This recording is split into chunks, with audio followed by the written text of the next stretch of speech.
everyone, it's Sarah. I am battling a cold, so I'm apologizing now for my raspy voice on this podcast.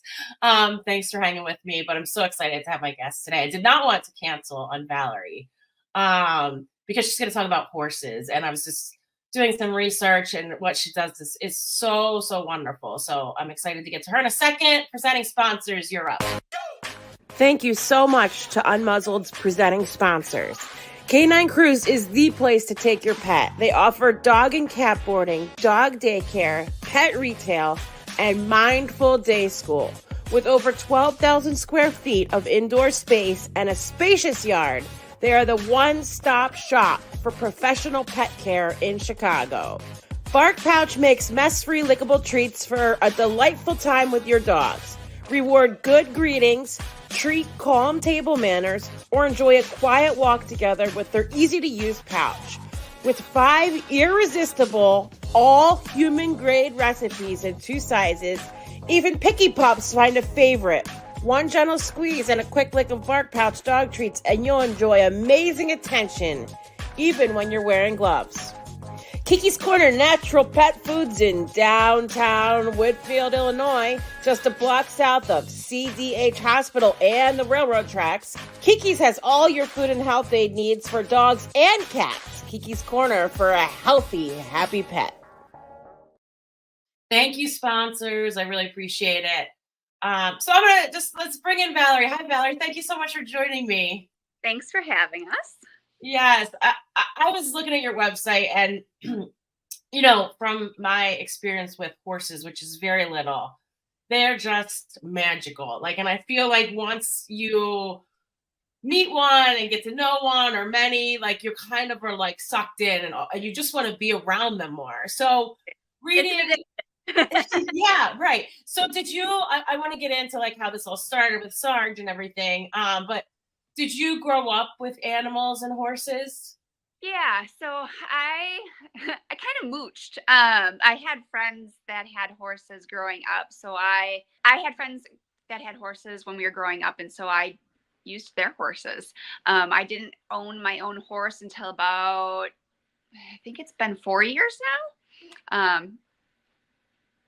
Yeah, 4 years. I got Bunny 4 years ago and next month. So I got my own first horse 4 years ago. And then it was after that we got Sarge and kind of started our rescue thing. But I've always grown up with dogs and cats around and all the animals. So.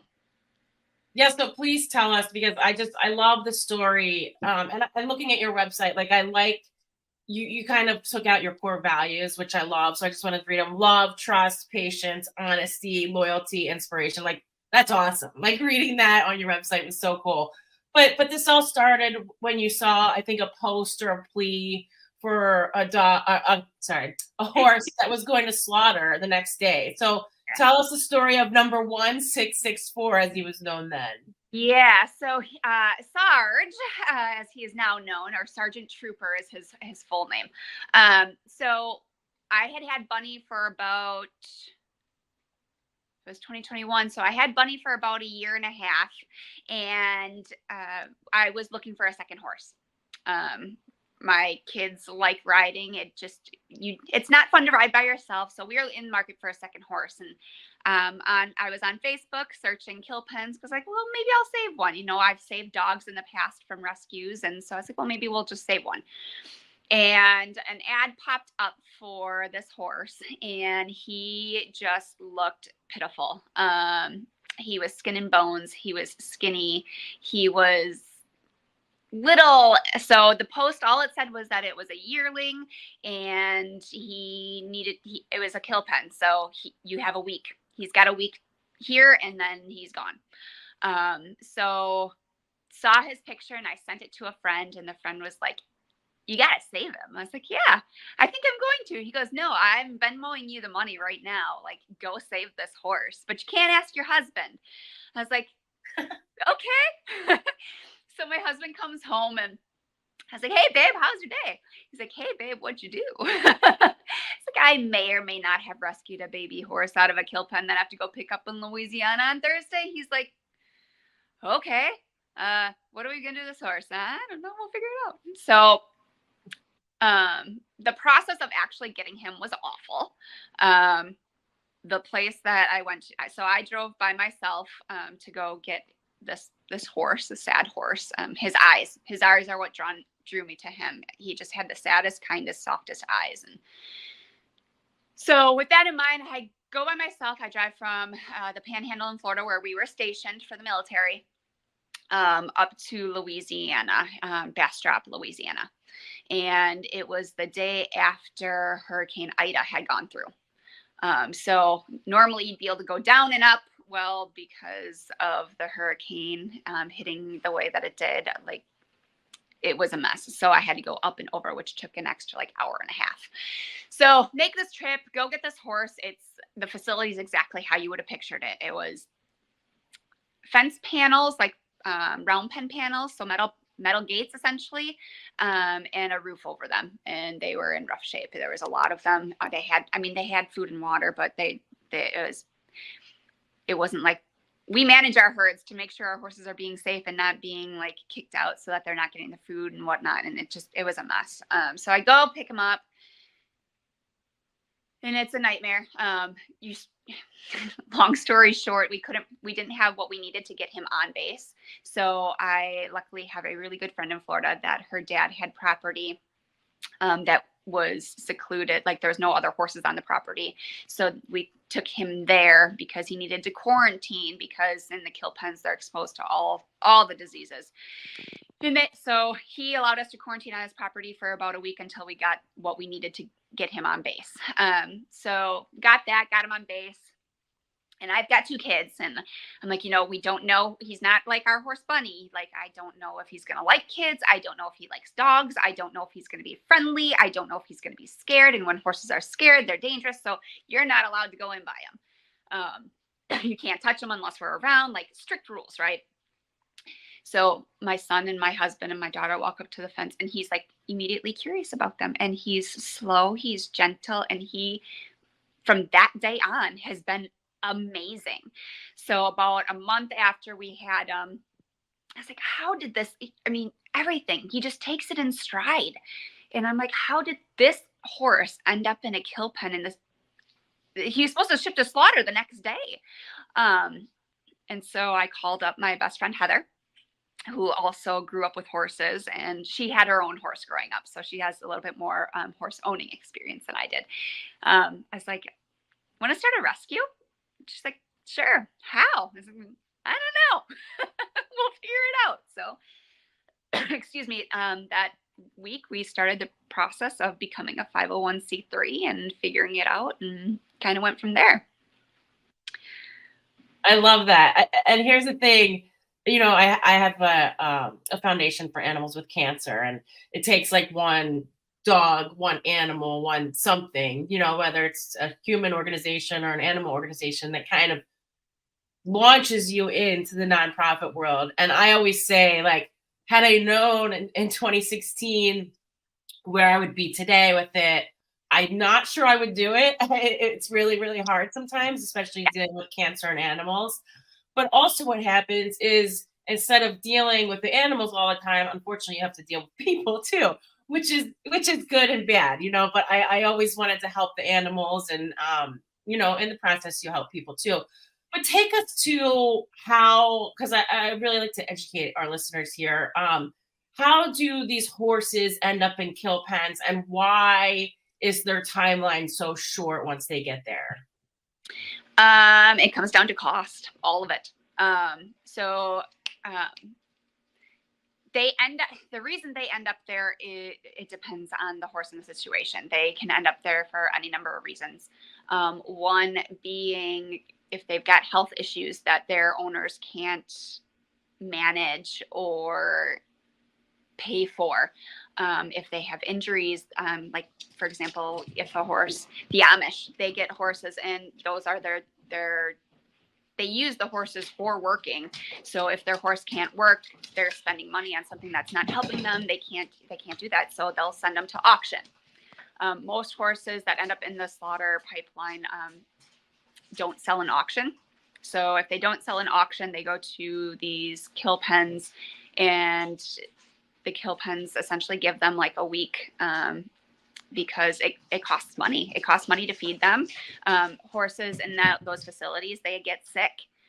There's so many diseases that go around them, so they end up sick, and that costs vet bills. And so and then it comes down to, so there's two types of kill pens in our opinion. Well, there's two types. There's what we call the legit ones, and those are the ones that get the horses in from auction. To save them is the meat rate, and they have a week. If they don't sell or get saved in that week, they go to slaughter, which is either to Mexico or Canada.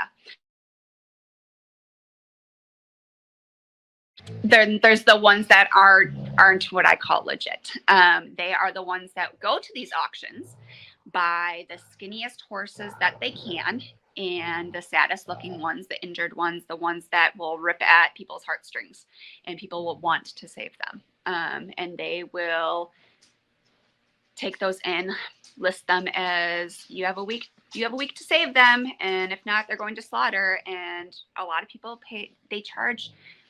I looked at one horse before I knew that there was a legit and not legit one. I looked at one horse that was in rough condition, and I was going to save it, and they wanted $4,000 for it, which is outrageous for a horse that you don't know what you're getting and needs rehab and has trauma. And yeah, so those places, they make so much money on the horses that they do get money for, that the ones that they end up shipping to slaughter and losing money on, it doesn't matter to them. Wow.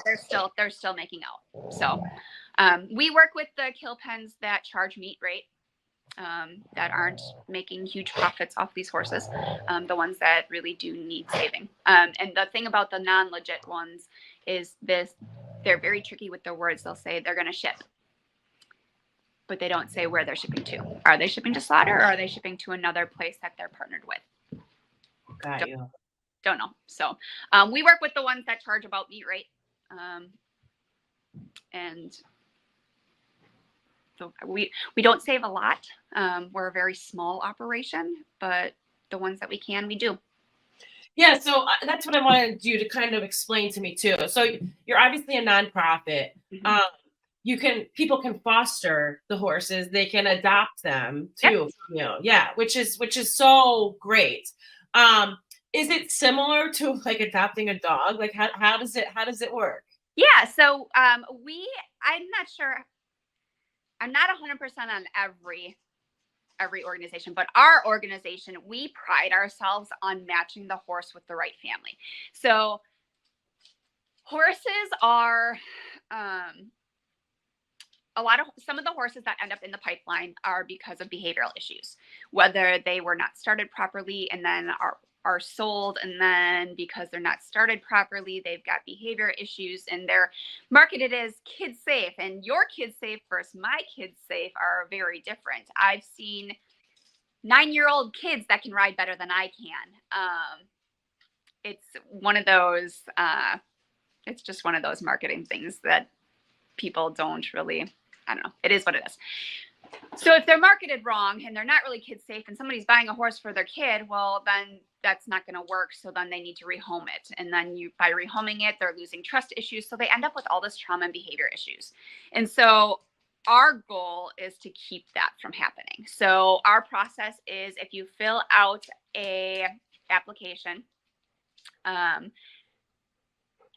the board reviews the application. So we approve the application based on what type of horse you're looking for. The horse, if they're applying for a specific horse, is that horse's needs? We get to know our horses very well. So we know what kind of person they need, what type of environment they need to be in, what they're going to excel in, because we want this to be a successful partnership. We don't want them to come back to us.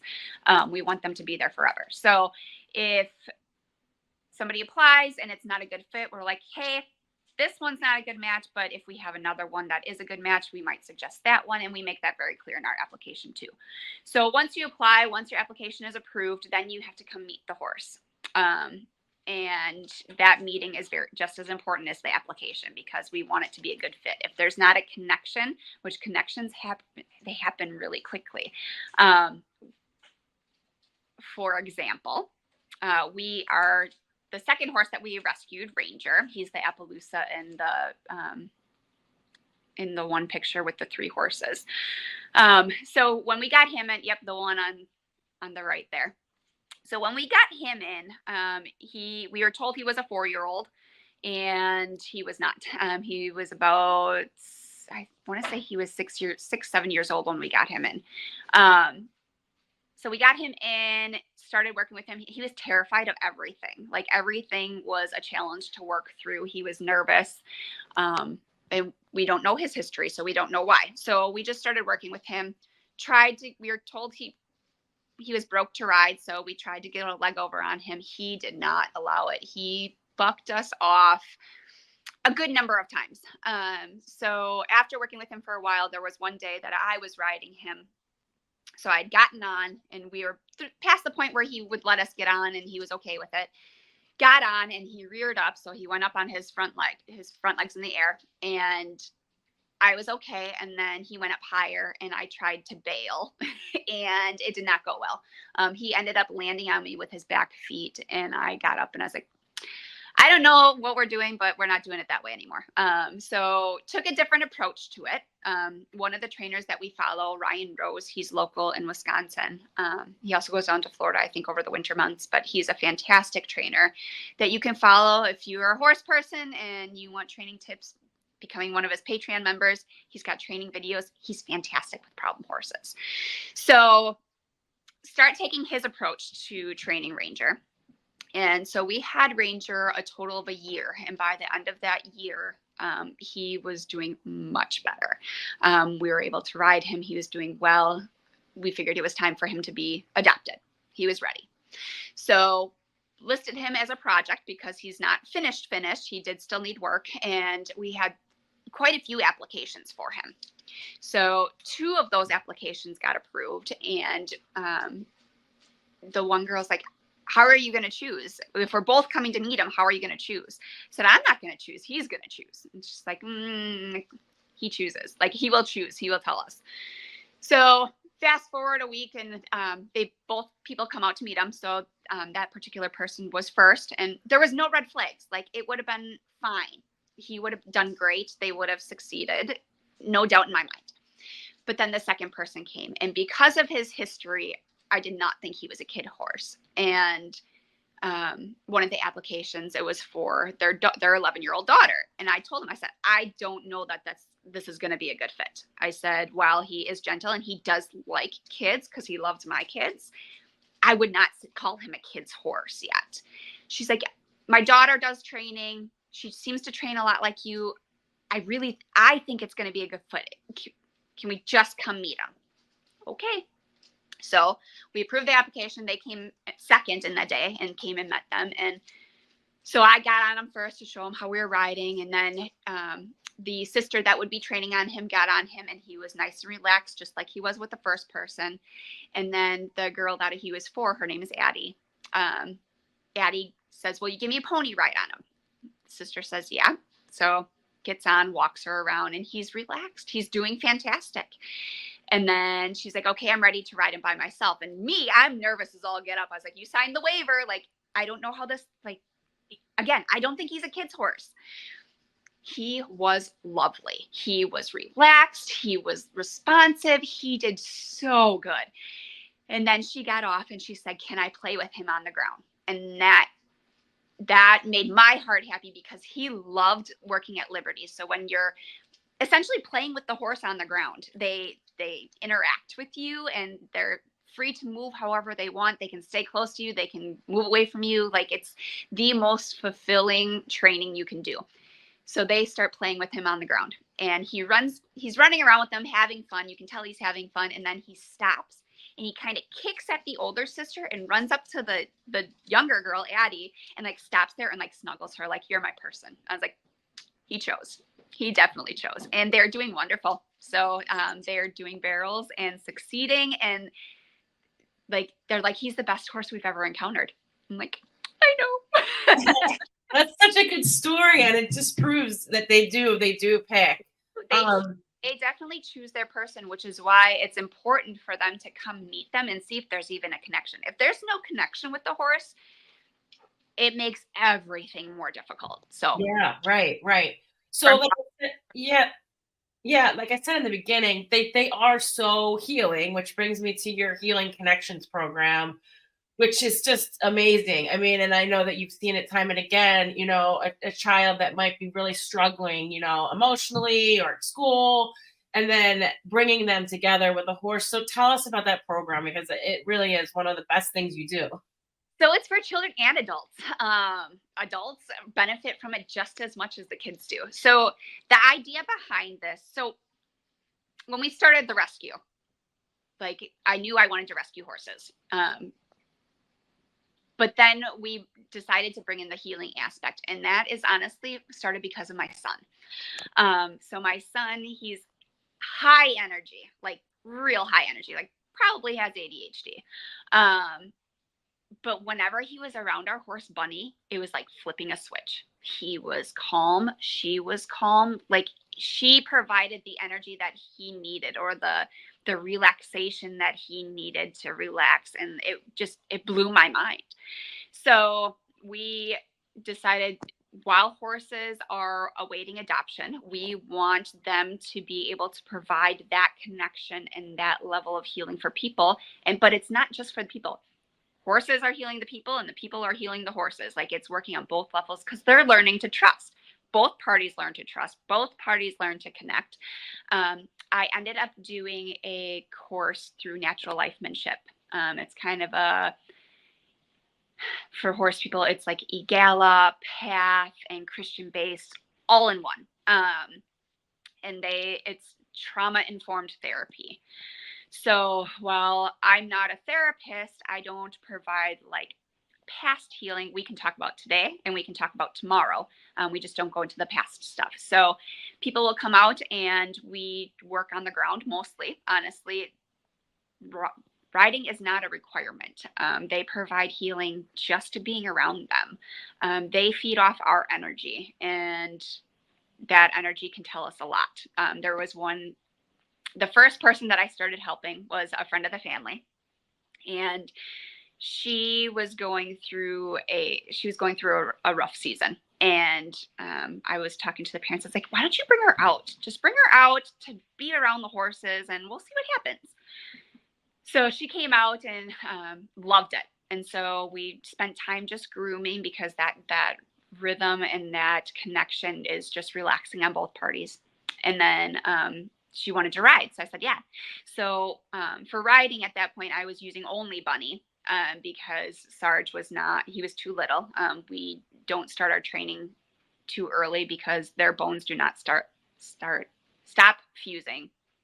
They're not done growing until about 5. So we don't want to put added pressure on that's going to affect their health. So we were using just Bunny. So Bunny is, she's really easy for me to read because her and I have such a connection. So this little girl gets on Bunny, and Bunny's usually relaxed. Like she will let anybody on. But this little girl got on and her head shot straight up, which is not like Bunny. And so I knew that the girl that got on, her energy must have been real high. So I was like, we're not going to move anywhere. We're just going to sit here. We're just going to talk. We're going to relax and kind of breathe through it. So I just started talking to her about random stuff to relax her. And all of a sudden you watched Bunny's head slowly come down, which I could tell that the girl was relaxing, and it was the coolest thing. And I was like, there's definitely something to this. So we provide service. Because of my background, we kind of geared towards military, first responders, and kids. Just because I have worked with kids a lot in the past, my background is with at-risk youth. So having that with the therapy or the healing aspect, the healing connections, it made sense. So my husband's in the military, and we did a lot of work on base. when we were stationed in Florida, we did a lot of work on base with military members and able to see what a difference it makes in their life. You know, they go through a lot of stressful situations between moving all the time and the unknowns. It's a lot. So just being a resource for people to be able to come out and work on those connections. Our connections with horses can teach us how to connect with people, and those connections make all the difference in the world. So we are actually working on putting together a workshop for military spouses. So a spouse resiliency workshop. So if you're in Wisconsin and you're a military spouse or significant other, we're going to host a workshop in May that we're super excited about to just, again, provide connection. It's all about connection. Yeah, that's awesome. It's really cool. It's nice to have that resource to people that need it. I know, like around here, I'm always asking my horse friends, "Hey, can I come hang out with your horses?" Because honestly, we had a horse that had cancer that I was helping, and I just wanted like to see the horse all the time. It was so like just so special. But yeah, that's a whole other thing. The vet bills for horses, which it's just insanity. I feel for that too, because when you get a horse that's emaciated and beat up, and I'm sure those medical bills. So the biggest thing you need probably is donations. So if you guys go to their website, you can become, I assume, a monthly donor on there. Yeah, you can do or one-time donation is good too. Every little bit helps. You know, a hay bale is like $6 a bale right now, and when we have and they're eating all day, every day, especially in the cold weather. You know, right now pastures don't grow, so that adds up. Vet bills add up. Yeah, that's a great point. And I know you have a wish list too. I saw on there. So if you guys want to help these amazing horses and this amazing nonprofit, please go. Thank you, Valerie. You've been a great guest. I really, really appreciate your time, and thanks for telling the story. Thanks for having us. We appreciate it. Yes, go check them out, everybody. Thank you, Valerie. And now thank you to our supporting sponsor. We can't do this podcast without the following supporting sponsors. This Valentine's Day, celebrate the moments of love and companionship with your pet, artfully captured by Kimberly Kingen. Her expertise and mission in pet photography is to capture those sweet, fleeting moments and turn them into cherished memories and custom artwork. Gift certificates are also available for the perfect gift. For more information, you can connect with her through the following email, kimberly@kimberlykingen.com. The Canine PT is Chicago's highest rated dog physical therapy clinic, and they're dedicated to enhancing the lives of four-legged companions as they age and or recovering from an injury. They also offer a discount for rescue dogs. For more information, please visit thecaninepT.com. That's THEK9PT.com. Liz starts at guaranteed rate. Check with Liz for the absolute best mortgage options. She helps when others can't and even calls it rescue loans. Buyers, sellers, or investors, give Liz a call. She can lend in all 50 states. NMLS number 224526. Anything is Possible is Chicago's premier dog training company. They offer group classes for every stage of your dog's life and have a talented team of behavior specialists to work through any issues that need modification using positive reinforcement. Check them out at anythingispossible.com. Thank you, supporting sponsors. Next week on the show, Save the Manatee Club. This was founded by Jimmy Buffett and U.S. Senator Bob Graham. Incredible work they do, not just saving manatees and helping humans understand their environment, but also tagging them, following them, really rescuing them, getting them into the places they belong, and making sure people are educated about their plight. Really, humans doing a lot of damage to manatees. So I'm so excited to have them. Can't wait. Thanks, TJ. She's going to be joining me next week. So I'll see you guys then. I hope that you have a great day. Bye-bye.